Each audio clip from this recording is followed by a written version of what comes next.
Hi hello ನಮಸ್ಕಾರ ಸ್ನೇಹಿತರೆ. ಇವತ್ತಿನ ಬೆಳಗಿನ ಶುಭೋದಯ ಹೇಳ್ತಾ ಇವತ್ತಿನ ವಿಡಿಯೋ ಶುರು ಮಾಡ್ತಾ ಇದ್ದೀನಿ ಸ್ನೇಹಿತರೆ. ಬೆಳಿಗ್ಗೆ ಡ್ಯೂಟಿ ಮುಗಿಸ್ಕೊಂಡು ಮಧ್ಯಾಹ್ನ ಮನೆಗೆ ಹೋದ ತಕ್ಷಣ ನಮ್ಮಮ್ಮ ತೊಗರಿಕಾಯಿ ತಗೊಂಡು ನೀರು ಹಿಡ್ಕೊಂಬರಂಬಾರಪ್ಪ ಅಂತ.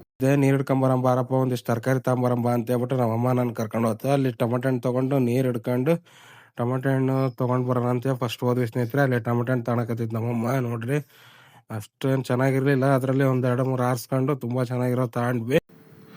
ಟೊಮೆಟೊ ಹಣ್ಣು ತೊಗೊಂಡ್ವಿ, ನೀರು ತೊಗೊಂಡು ಅಲ್ಲಿಂದ ಸೀದಾ ನಮ್ಮ ಮನೆ ಬಂದ ತಕ್ಷಣ ತೊಗರಿಕಾಯಿ ತಗೊಂಡು ಖುಷಿಗೆ ಫುಲ್ ನಕ್ಕಂತ ಒಂದು ವೀಡಿಯೋ ವೀಡಿಯೋ ಮಾಡ್ತಾಯಿದ್ದೆ. ಆವಾಗ ಒಂದು ಸ್ಮೈಲಿಂಗಲ್ಲೇ ನಮ್ಮಮ್ಮ ಬರಕತ್ತಿತ್ತು. ನನಗೆ ಅದಕ್ಕೆ ಒಂದು ವೀಡಿಯೋ ಮಾಡಬೇಕು ಅಂತ ಹೇಳ್ಬಿಟ್ಟು ಎಷ್ಟು ಒಂದು ಸಾಧನೆ ಮಾಡಿದ್ದೀನಿ ಅನ್ನೋ ಥರ ನಮ್ಮಮ್ಮ ಬಂತು. ಅದನ್ನೇ ಒಂದು ವೀಡಿಯೋ ಮಾಡ್ಕೊಂಡೆ. ಅಲ್ಲಿಂದ ಸೀದಾ ಸ್ನೇಹಿತರೆ ಸಂಜೆ ಆಗ್ತಾ ಬಂತು. ಸಂಜೆಗೆ ಏನು ಮಾಡಬೇಕು ಅಂತಂದು ಕೂತ್ಕೊಂಡಾಗ ನಾವು ಅದಾದ್ಮೇಲೆ ಸಂಜೆ ಆಗ್ತಾ ಬಂತು. ಸಂಜೆ ನೋಡೋದಕ್ಕೆ ಒಂದು ಸ್ವಲ್ಪ ಟೀ ತಗೊಂಬಂದು ನಮ್ಮಮ್ಮ 4:30-5 ಗಂಟೆ ಹಂಗೆ ಟೀ ತಗೊಂಬಂದ ಮೇಲೆ ಅಡ್ಡಾಡ್ತಾ ಇದ್ವಿ ಅಣ್ಣ ತಮ್ಮ. ಅವಾಗ ಟೀ ತಗೊಂಬಂತು. ಟೀ ಕುಡಿದ್ಬಿಟ್ಟು ಇನ್ನೇನು ಮಾತಾಡ್ಕೊಂತ ನಿಂತ್ಕೊಂಡ್ವಿ. ಮತ್ತೆ ನಮ್ಮ ಅಣ್ಣನ ಏನೋ ಪಿಕ್ಚರಿಂದ ಹೇಳ್ತಾ ಇದ್ದ, ಅದನ್ನೇ ಕೇಳಿಸ್ಕೊಂತ ಕುತ್ಕೊಂಡಿದ್ವಿ ಸ್ನೇಹಿತರೆ. ಅಲ್ಲಿಂದ 6 ಗಂಟೆ ಆಗ್ತಾ ಬಂತು. 6 ಗಂಟೆ ಅಷ್ಟೊತ್ತಿಗೆ ನಮ್ಮಮ್ಮ ಏನಾದ್ರು ತಿನ್ನಕ್ಕೆ ಮಾಡೋಣ ಅಂತ ಹೇಳ್ಬಿಟ್ಟು ಅದೇ ಗತಿಗೆ ಇದನ್ನ ಮಾಡಕ್ಕೆ ಈರುಳ್ಳಿ ಬಜ್ಜಿ ಮಾಡಕ್ಕೆ ಸ್ಟಾರ್ಟ್ ಮಾಡ್ತು.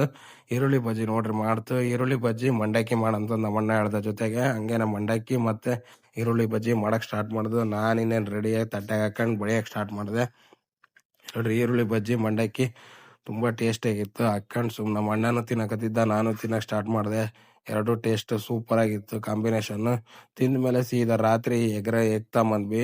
ಎಗ್ ತಗೊಂಬಂದ್ಬಿಟ್ಟು ಅದನ್ನು ಎಗ್ ರೈಸ್ ಮಾಡ್ಬೇಕು ಅಂತೇಳಿ ನಮ್ಮ ಅಣ್ಣ ಎಗ್ ರೈಸ್ ಮಾಡ್ದ. ಎಗ್ ರೈಸ್ ಮಾಡಿರೋ ವೀಡಿಯೋನ ಲೈವಲ್ಲಿ ಹಾಕಿದ್ದೀನಿ, ಲೈವ್ ವಿಡಿಯೋದಾಗಿದೆ. ದಯವಿಟ್ಟು ಹೋಗಿ ಒಂದ್ಸಲ ಚೆಕ್ ಮಾಡಿ ನೋಡಿ ಸ್ನೇಹಿತರೆ ಅಂತ ಹೇಳ್ತಾ ಸ್ನೇಹಿತರೆ ಮತ್ತೆ ರಾತ್ರಿ ಊಟ ಅಡ್ಡಾಡೋಣ ಬಾ ಅಂತೇಳಿ ಮೇಲೆ ಟೆರಸ್ ಮೇಲೆ ಕರ್ಕೊಂಡು ಹೋದ. ಅಲ್ಲಿ ನಮ್ಮ ಅಣ್ಣನ ವೀಡಿಯೋ ನೋಡ್ಬಿಟ್ಟು ನಾನು ನಮ್ಮ ಅಣ್ಣನ ವೀಡಿಯೋ ಮಾಡೋಣ ಅಂತ ಹೋದೆ. ಅವನು ಅದಕ್ಕೊಂದು ಒಳ್ಳೆ ಪೋಸ್, ಒಳ್ಳೆ ವಾಕಿಂಗ್ ಸ್ಟೈಲ್ನ ಇದು ಮಾಡಕ್ಕೆ ಹೋದ ನೋಡಿ ಸ್ನೇಹಿತರೆ. ಅಲ್ಲಿಂದ ಸೀದಾ ರಾತ್ರಿ 10 ಗಂಟೆ ಆಗ್ತಾ ಬಂತು. ನಮ್ಮ ಭಾವ ಬೆಂಗಳೂರಿಗೆ ಹೋಗ್ತೀನಿ ಅಂತ ಹೇಳಿದ್ರಕ್ಕೋಸ್ಕರ ಬೆಂಗಳೂರಿಗೆ ಬಿಟ್ಟು ಬರೋಣ ಅಂತ ರೈಲ್ವೆ ಸ್ಟೇಷನ್ಗೆ ಹೋದೆ. ರೈಲ್ವೆ ಸ್ಟೇಷನ್ಗೆ ಹೋಗಿ ಬಿಟ್ಟು ಬಂದು ಇವತ್ತಿನಲ್ಲಾಗು ಸ್ವಲ್ಪ ಶಾರ್ಟ್ ಇದೆ ಸ್ನೇಹಿತರೆ, ಏನು ಬೇಜಾರಾಗ್ಬಿಟ್ರಿ. ಆದಷ್ಟು ಟ್ರೈ ಮಾಡಿದ್ದೀನಿ. ಯಾರೆಲ್ಲ ವಿಡಿಯೋ ನೋಡ್ತಿದ್ರೆ ದಯವಿಟ್ಟು ಲೈಕ್ ಮಾಡಿ, ಶೇರ್ ಮಾಡಿ, ಸಬ್ಸ್ಕ್ರೈಬ್ ಮಾಡೋದು ಮಾತ್ರ ಮರಿಬೇಡಿ. ಹಾಗೇನೆ ಒಂದು ಕಮೆಂಟ್ ಕೂಡ ಮಾಡಿ ಅಂತ ಹೇಳ್ತಾ ಇವತ್ತಿನ ವಿಡಿಯೋ ಮುಗಿಸ್ತಾ ಇದ್ದೀನಿ ಸ್ನೇಹಿತರೆ. ಆದಷ್ಟು ಹೆಚ್ಚಿಗೆ ಮಾಡೋದಕ್ಕೆ ಟ್ರೈ ಮಾಡ್ತೀನಿ ನಾಳೆಯಿಂದ. ಎಲ್ಲರೂ ಕೂಡ ಶುಭ ಸಂಜೆ ಸ್ನೇಹಿತರೆ.